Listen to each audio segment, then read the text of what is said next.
Baik ya, selamat siang untuk semua. Jadi, kalau menindaklanjuti apa yang sudah disampaikan pada waktu yang lalu, ya. Jadi apa yang sudah sampai di waktu yang lalu bahwa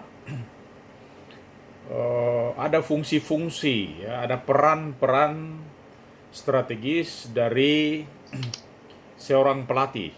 Ya, jadi seorang pelatih itu memiliki peran ganda.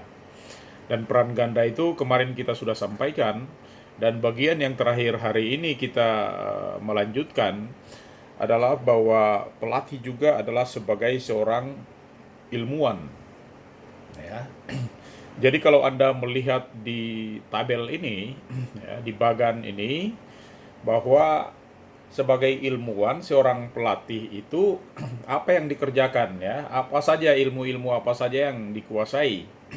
Jadi kalau kita lihat di sini ada filsafat harus dikuasai atau falsafah, ya. Kemudian ada anatomi, ya, fisiologi, biomekanik, ya, measurement. Measurement itu apa? Tes pengukuran, ya. Kemudian ada statistik, ada psikologi, ada pedagogi, ada ilmu gizi, ada sejarah, ada sosiologi, ada pertumbuhan dan perkembangan, juga ada yang namanya kesehatan olahraga atau yang biasa kita kenal atau kita kenal dengan sport medicine. Itulah mengapa sampai seorang uh, pelatih juga dikatakan sebagai seorang ilmuwan. Bayangkan saja kalau sejumlah ilmu ini, ya, bisa dikuasai secara baik oleh seorang pelatih, maka kita tidak akan meragukan kualitas pelatih itu. Tentu saja eh, baik dari sisi kesehatannya, ya, kita berlatih tapi kita tidak takut jangan sampai cedera, ya. Kalau cedera pun ada bagaimana untuk mengatasinya, ya, dan itu tentu saja akan sangat bermanfaat. Sehingga seorang pelatih memang harus dituntut untuk menguasai atau memiliki wawasan yang yang baik terkait dengan ilmu-ilmu pendukung sebuah teori dan metodologi kepelatihan. Sebagai seorang pelatih, ya, dikatakan bahwa Anda tidak memerlukan pengetahuan terinci seorang dokter. Anda tahu bahwa pelatih, ya, ini sebenarnya sama dengan dokter. Jadi pelatih dan dokter itu bersama-sama, ya. Kalau seorang dokter dalam hal melatih, ya, dia menggunakan dosis latihan.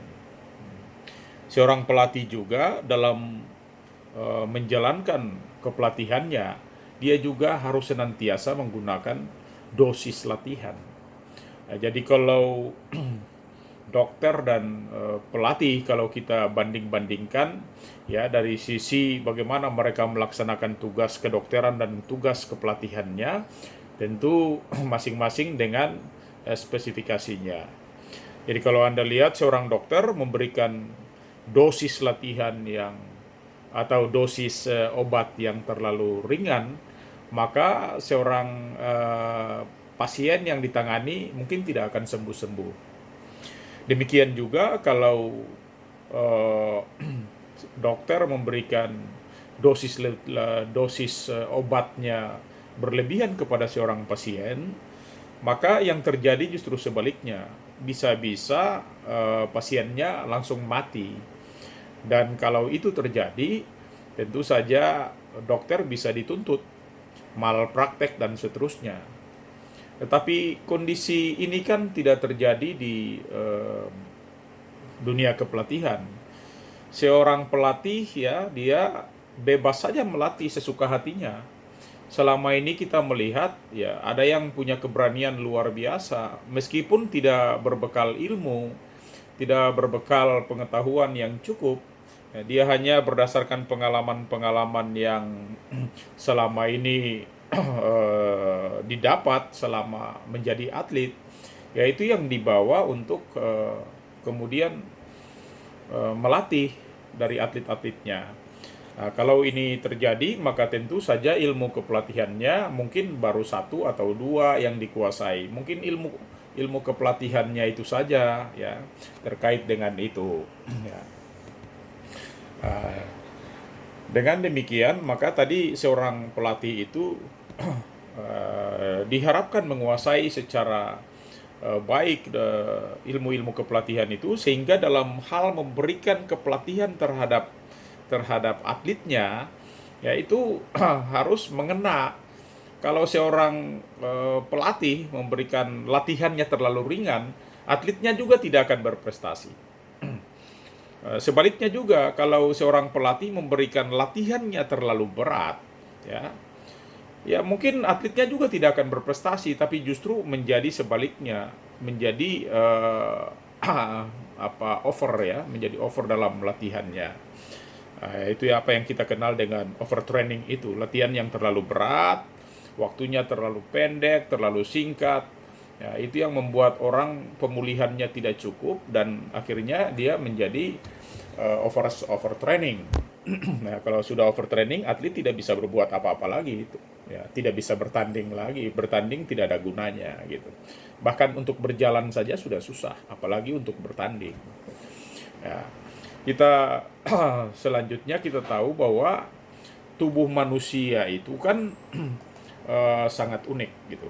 Tubuh manusia, kita menghadapi seseorang itu, kita menghadapi tubuh manusia yang unik, tidak sama seperti kita menghadapi sebuah motor yang bisa kita tes ya, tes dengan strom, dengan segala macam, dan kita akan menganalisis.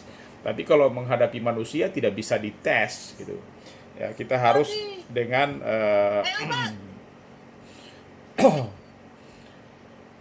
di off kan dulu ya speakernya ya.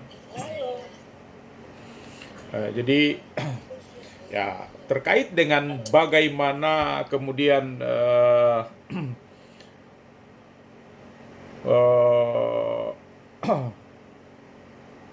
luar biasanya struktur dari tubuh manusia itu ya, ya Anda harus menguasai secara baik ya. Anda perlu mengetahui struktur dasar manusia. Ya, struktur dasarnya seperti apa gitu ya. Lalu kemudian bagaimana kira-kira struktur itu harus bekerja sama ya. Nah, ini kalau ada satu kata di sini ya yang bisa Anda pegang, bahwa tubuh manusia itu kan merupakan mesin hidup ya. Jadi bukan mesin mati yang seperti motor-motor mobil gitu ya, mesin hidup. Jadi dia memang sangat kompleks.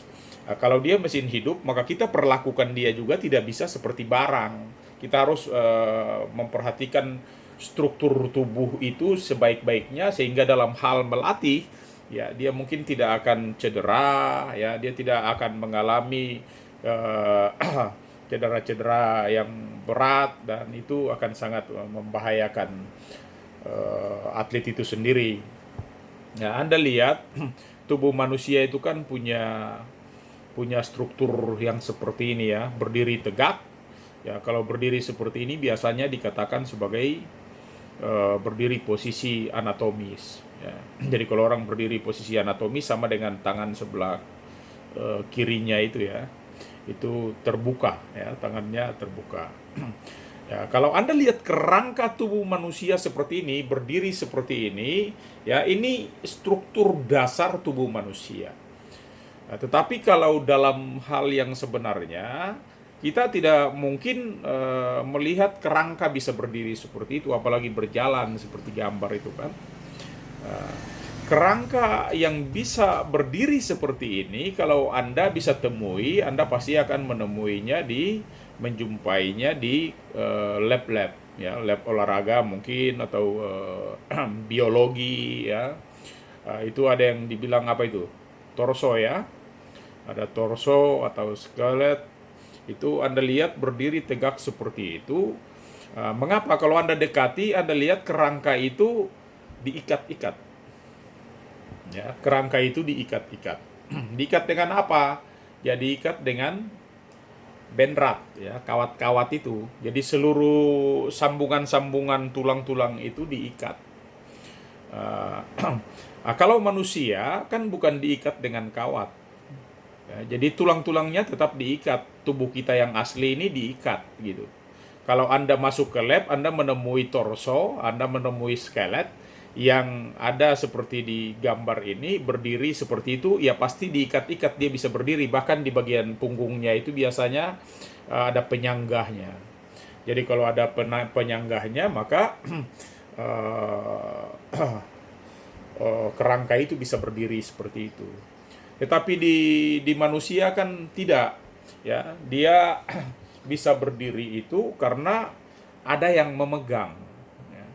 Ada yang memegang, atau ada yang melekat ya di tubuh kita itu. Apa saja? Ya kalau Anda perhatikan, ya yang paling dominan di situ adalah otot. Tapi di sendi-sendi itu kan ada juga yang namanya kapsul ya. Ada kapsul, ada ligamen ya. Itu yang mengikat antara sendi yang satu dengan sendi yang lain. Dan kemudian yang di bagian luar itu dibungkus dengan otot-otot ya. Anda tentu saja di sini tidak tidak dijelaskan lagi secara rinci tentang otot-otot itu, karena di anatomi itu Anda pasti sudah kuliah tentang otot. Tapi struktur ototnya wajib Anda tahu. Mengapa? Karena Anda melatih ya otot-otot besar yang ada di tubuh kita ini, itu memiliki peran yang positif, peran yang sangat signifikan, sehingga Anda wajib tahu di bagian dada ini ya ada otot-otot apa, di bagian lengan atas ada otot apa, di bagian lengan bawah ada otot apa, di bagian perut bagian depan sini ya itu ada otot-otot apa ya, di bagian punggung ada otot-otot apa ya, di bagian paha dia, di bagian paha bagian depan, paha bagian belakang, di bagian betis itu masing-masing punya otot-otot besar yang tugasnya nanti akan sangat berperan aktif dalam melatih Anda. Dan itu Anda sudah pasti banyak yang menguasai karena Anda sudah melampaui mata kuliah anatomi. Nah, jadi otot-otot ini berperan aktif menahan Anda sehingga Anda tegak berdiri seperti ini. Ya. Kalau Anda miring ke kiri, ya berarti ada otot yang bermasalah. Kalau Anda miring ke kanan, juga ada otot yang bermasalah. Ya.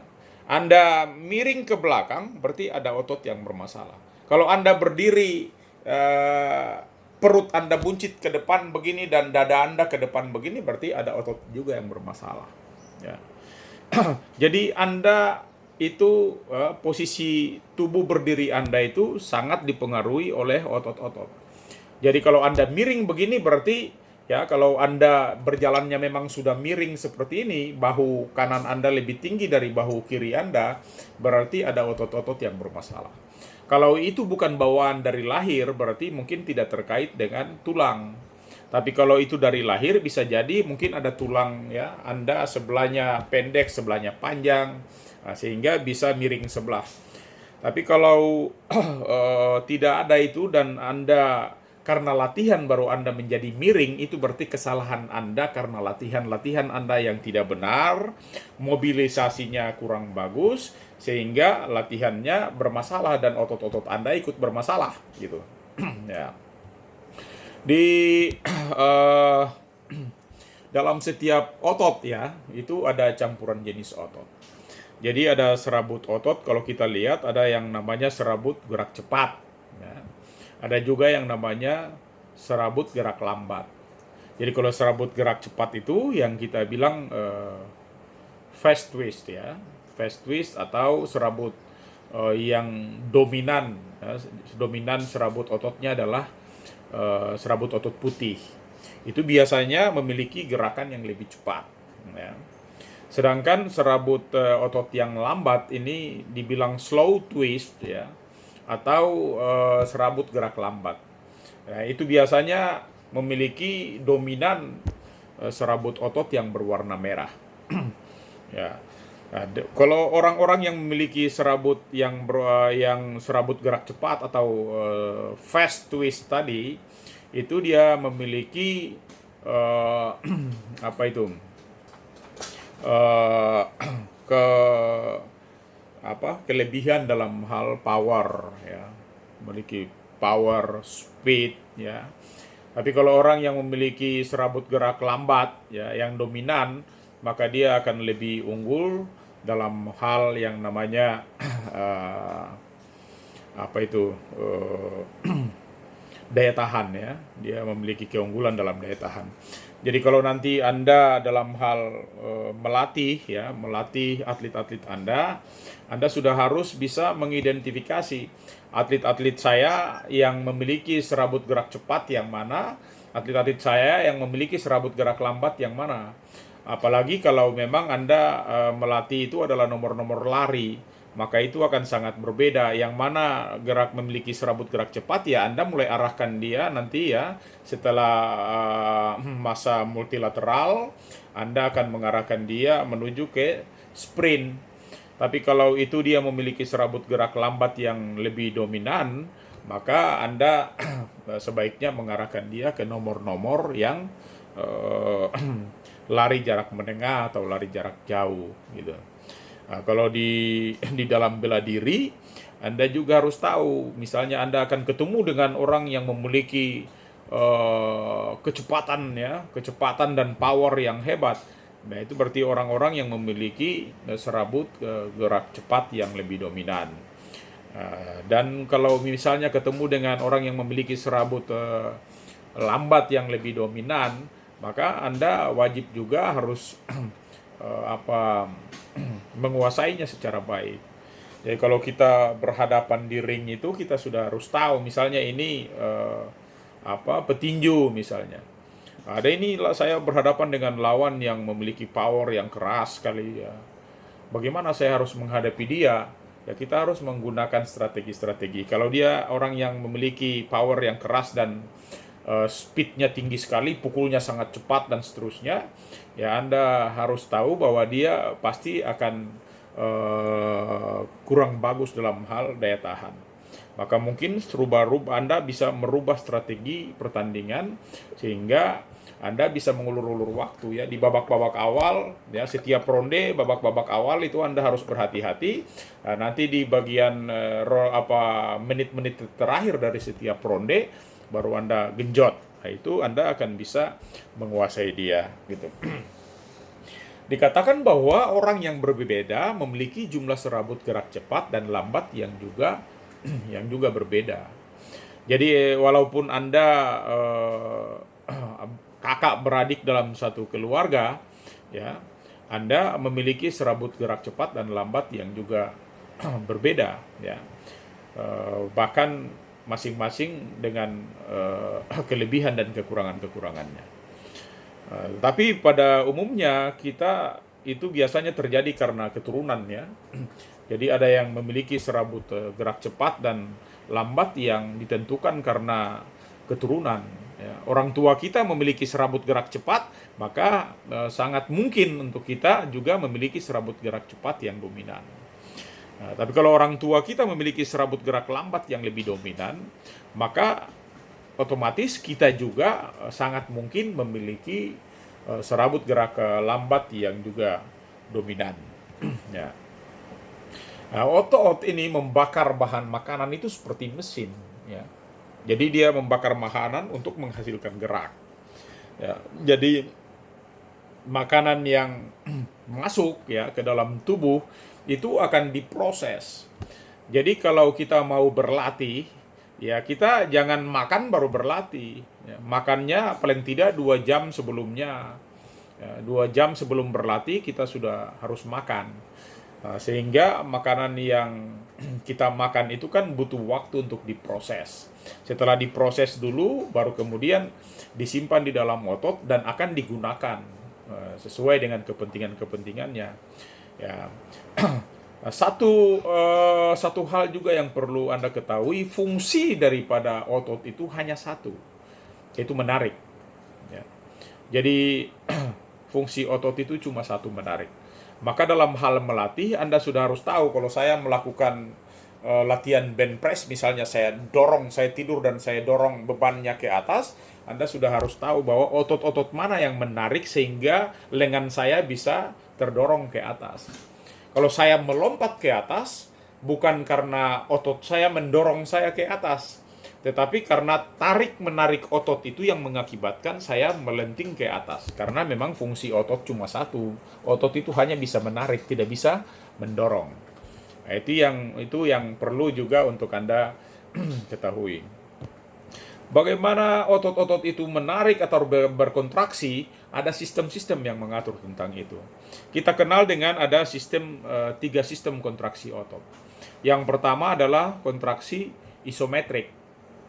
Nah, kontraksi isometrik itu apa? Ya, ada kontraksi isotonik dan ada juga kontraksi isokinetik.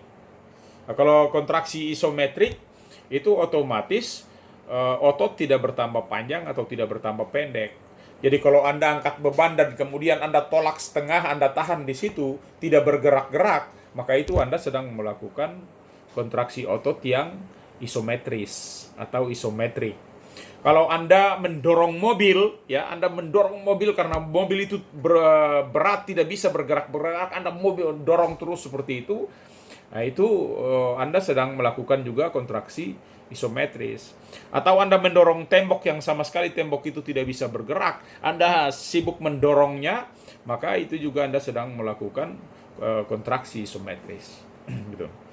Nah, yang berikut adalah kontraksi isotonik. Nah, bagaimana kontraksi isotonik itu bisa bekerja? Di situ sebenarnya ada dua, ya. Kontraksi isotonik itu ada kontraksi yang konsentris dan kontraksi yang eksentris. Ya, nanti kita lihat di gambar bagaimana orang melompat dari bawah ke atas atau melompat dari atas ke bawah, yang mana yang konsentris dan yang mana yang eksentris, ya. Anda lihat di sini, misalnya kita melakukan latihan pliometrik, ya, melompat-lompat box dan seterusnya. Kalau Anda lompat dari atas ke bawah, otomatis otot-otot di paha bagian depan Anda itu melakukan gerak eksentris, gitu. Tetapi kalau Anda melompat dari bawah ke atas, ya, maka otot Anda itu berkontraksi secara konsentris, ya. Jadi itu dua hal yang berbeda. Atau misalnya dalam Anda melakukan gerak fleksi dan ekstensi, ya, dengan menggunakan beban barbel misalnya, waktu Anda melakukan gerak fleksi seperti ini ke atas, ya, maka Anda sedang melakukan kontraksi konsentris. Ya, tapi kalau Anda dari beban di atas, Anda memegang beban dan Anda menurunkan ke bawah seperti ini, ya, gerakannya ke bawah, maka tetap otot-otot yang ada di sini melakukan kontraksi eksentris. Nah, jadi Anda perlu mengingatnya kembali bahwa kontraksi isotonik itu ada dua. Ada kontraksi yang sifatnya konsentris dan kontraksi yang sifatnya adalah eksentris, ya. Yang tadi di materi sebelum ini, ya. Ya. Nah, kalau Anda lihat yang berikutnya itu adalah kontraksi yang isokinetik. Kontraksi isokinetik ini banyak merupakan perpaduan, ya, atau kombinasi antara baik kontraksi yang sifatnya isometrik maupun kontraksi yang sifatnya isokinetik. Dan itu biasanya sekarang, ya, zaman sekarang ini mereka sudah mulai merancang bentuk-bentuk atau mesin-mesin latihan yang digunakan untuk melatih yang namanya kontraksi isokinetis tadi. Jadi dengan kontraksi otot yang tegang melakukan kontraksi secara isotonis, ya. Ya. Dari sisi sistem saraf, ya, sistem saraf, Anda akan mendapatkan informasi dari tempat ke tempat. Ya, jadi kalau orang, ya, ketok kepala Anda di sini, Anda dari mana sampai Anda bisa tahu bahwa orang sedang mengetok kepala Anda, gitu. Atau orang waktu mengorek kuping Anda dari belakang, Anda tiba-tiba menoleh karena Anda merasa bahwa ada orang mengorek kuping Anda. Nah, kalau misalnya ada orang mengorek kuping Anda dan Anda berbalik, itu kan sudah merupakan sebuah proses. Eh, Waktu orang korek kita tidak langsung tahu, tetapi waktu korek saraf-saraf yang ada di sekitar yang dikorek itu ya, disentuh itu ya, ketika disentuh saraf yang ada di seputar kuping itu mengirim informasi ke otak, baru kemudian kembali lagi kepada tempat yang dimana disentuh, baru Anda mengetahui bahwa oh iya, saya sedang disentuh kuping saya oleh seseorang gitu. Nah, itu yang perlu Anda ketahui. Ya. Dan itu kan di dalam dunia kepelatihan kan bisa diukur. Jadi kalau Anda sudah mendapat mata kuliah tes dan pengukuran, itu kan Anda sudah bisa mengetahui bagaimana untuk mengukur apa reaksi, ya, antisipasi reaksi, ya, bagaimana mengukurnya gitu. Dan itu ketika diukur Anda harus berlatih. Banyak orang mengukurnya tapi tidak berlatih, sehingga waktu mengukurnya kembali justru bukan kemajuan yang diperoleh tapi justru mundur. Misalnya waktu pertama datang lompatnya 2 meter, ya, lompat jauh ke depannya tanpa awalan 2 meter, standing long jump-nya. Tetapi sudah berlatih 3 bulan, diukur lagi bukan 2 meter tapi sudah jadi 198. Itu berarti sudah kurang dari 2 meter. Nah, itu berarti waktu diukur 2 bulan lalu atau 1 bulan lalu atau 3 bulan lalu sebelum dites, ya, itu Anda tidak melatih otot-otot yang digunakan untuk melompat itu, sehingga kemudian power tungkainya menjadi lebih jelek. Itu tentu sudah didapat di mata kuliah tes dan pengukuran. Ya. Otot berkontraksi bila ada isyarat dari otak. Ya. Jadi kalau tidak ada isyarat dari otak, orang jadi diam saja, tidak bergerak kemana-mana.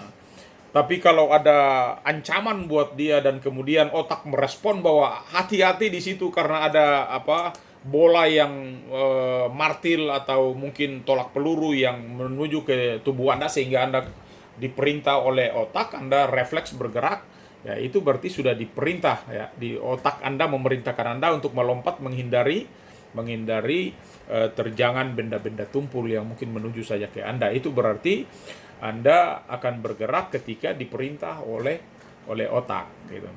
Memang ada yang sama sekali juga tidak mendengar otak, bandel gitu. Jadi ketika refleks begitu, ya, ada orang kalau Anda gantung kaki, duduk gantung kaki begini, lalu kemudian ada orang ketok bagian depan patella itu, di bawah patella itu, di bawah tulang lutut itu, diketok pakai kayu begini, otomatis kaki Anda akan bergerak sendiri. Itu berarti tidak gerak refleks yang tidak diperintah oleh otak. Gitu ya. Ya, jadi ada gerakan-gerakan kita, ada yang berkontraksi di bawah kesadaran penuh, itu berarti diperintah oleh otak. Tetapi ada gerak refleks yang sama sekali tidak diperintah oleh otak. Tapi ada juga gerak yang otomatisasi. Hati-hati orang yang misalnya ahli tinju, ya, atlet tinju yang lagi istirahat, tiba-tiba Anda datang sentuh dia dan tiba-tiba tangannya langsung bergerak untuk memukul atau menangkis atau apa, dan tiba-tiba mengena ke Anda, itu juga gerak-gerak otomatisasi. Ya, jadi bukan karena gerak refleks yang tidak diperintah, tetapi gerak otomatisasi yang sudah menjadi hafalan. Ketika ada ancaman, dia tahu. Waktu orang melancarkan pukulan jab, dia tahu bahwa dia akan slip ke kiri dan uppercut hook. Ya, orang melancarkan pukulan strike, mungkin dia agak ducking atau dia bobbing, baru kemudian melancarkan pukulan. Itu berarti sudah menjadi sebuah otomatisasi, dan itu sangat penting untuk atlet-atlet. Jadi ketika Anda melatih teknik seseorang, Anda tidak bisa melatih hanya sampai pada batas menghafal, tapi Anda harus bisa menjelaskan atau bisa melatih sampai pada tahap otomatisasi, sehingga dengan gerak refleks tanpa diperintah pun kita sudah bisa melakukan gerakan antisipatif. Ya, itu yang paling penting. Ya, kemudian alur perjalanan saraf, ya. alur perjalanan saraf kita ini di dalam tubuh kita ini kan mulai dari otak, ya. Kemudian dia melalui sumsum, ya, melalui tulang belakang, kemudian menjalar ke seluruh tubuh, kembali lagi ke tulang belakang, naik lagi ke otak.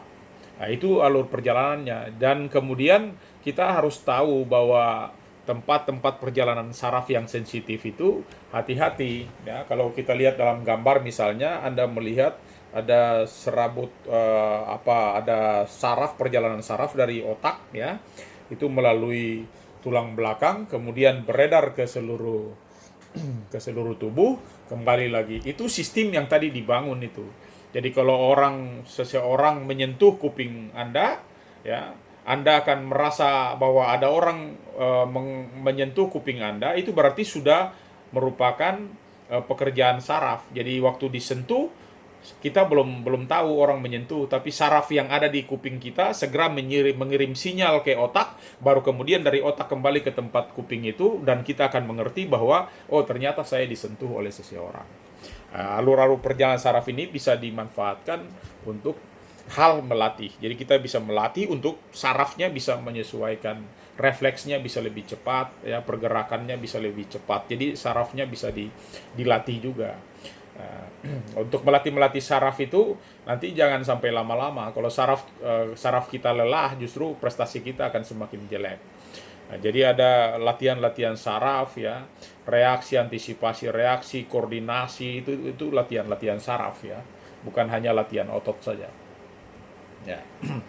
Dari sistem inersi, ya, yang kita lihat itu kan ada terbagi dua itu. Yang pertama adalah sistem aerobik, dan yang kedua adalah sistem anaerobik, ya. Yang sistem anaerobik itu terbagi dua lagi. Ada anaerobik yang sifatnya adalah laktik atau laktisid, ya, atau laktik itu, ya, memiliki asam laktat. Dan yang kedua adalah yang alaktik. Ya, alaktik artinya tidak menghasilkan asam laktat. Jadi kalau bentuk-bentuk yang Anda mau berlatih dengan menggunakan sistem energi aerobik, maka Anda akan melakukan gerakan-gerakan yang slow, ya, yang pelan, yang dengan intensitas rendah. Ya. Anda berlari misalnya sejauh 10 kilo, ya.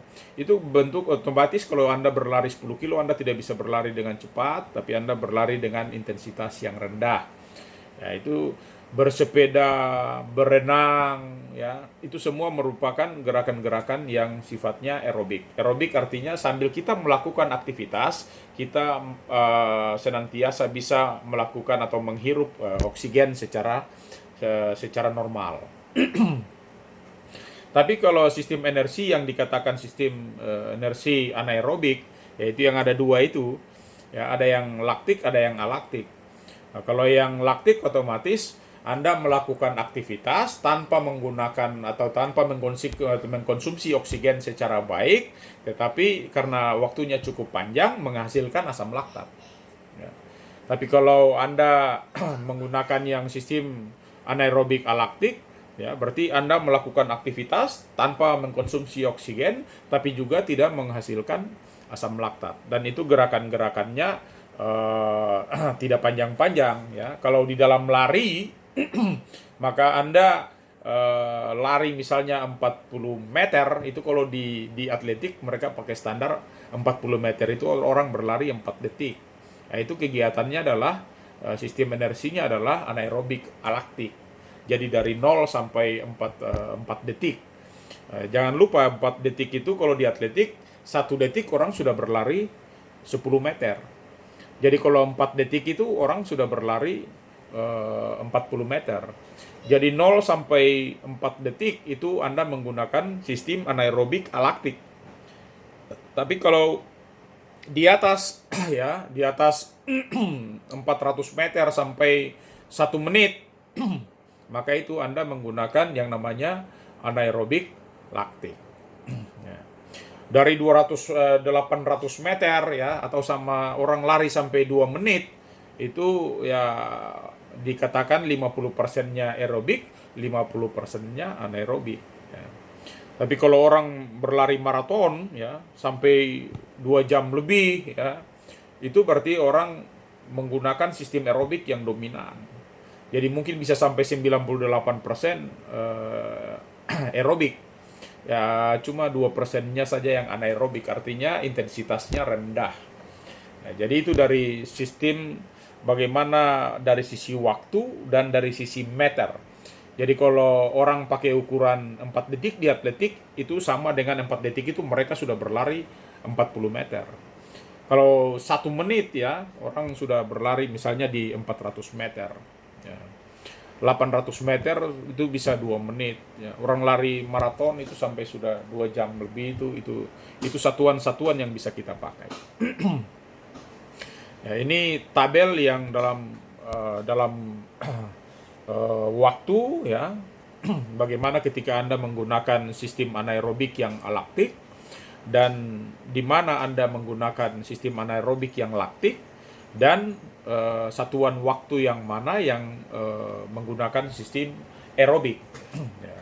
Jadi misalnya dari sisi lama waktu ya, kita dari 0 sampai 4 detik itu adalah anaerobik alaktik. Tapi kalau dari 4 detik sampai 1 menit, ya itu berarti kita menggunakan anaerobik laktik. Ya.